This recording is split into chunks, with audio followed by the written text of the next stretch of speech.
Guys, আসসালামু আলাইকুম and welcome back to my channel. আশা করি তোমরা সবাই অনেক ভালো আছো। আমিও আলহামদুলিল্লাহ অনেক ভালো আছি। আজকে উত্তরা ৭ নং সেক্টর ও উত্তরা ১৪ নং সেক্টরের কোথায় কোথায় ঘুরলাম, কোথায় খেলাম তা এই ভিডিওর মাধ্যমে তোমাদের সাথে শেয়ার করব।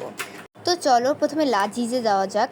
লাজিজ উত্তরা ১৪ নম্বর সেক্টর, রোড ২, প্লট 61 এ অবস্থিত। প্রথমে আমরা মেনু কার্ড দেখলাম আর ভাবতেছিলাম কি খাবো না খাবো, তো পরে হচ্ছে নান আর একটা চিকেন তন্দুরি অর্ডার দিলাম। বিশ্বাস করেন খেতে অনেক সুস্বাদু ছিল আর মজাদারও ছিল।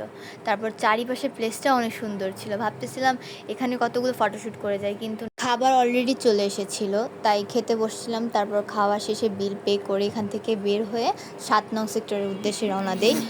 আমরা ৭ নং সেক্টরে বিএনএসের কাছে যে ওভেন ফ্রেশ ছিল সেখানে গিয়েছিলাম। এখানে মেনু কার্ডটা দেখলাম, দেখে আমাদের বেশি কিছু খেতে ইচ্ছা করছিল না, তাই আমরা 3টা কোল্ড কফি অর্ডার দিলাম। তো কোল্ড কফিটা অনেক টেস্টি ছিল, যার প্রাইস ছিল ৮০ টাকা করে। তারপর আমরা সেখান থেকে চটপটির দোকানে যাই, যে চটপটি কিনে বাসায় চলে আসি। তো আজকের ভিডিওটি এই পর্যন্তই। ভিডিওটি কেমন লাগলো তা অবশ্যই কমেন্ট করে জানাবেন এবং অবশ্যই লাইক অ্যান্ড সাবস্ক্রাইব করবেন। টাটা।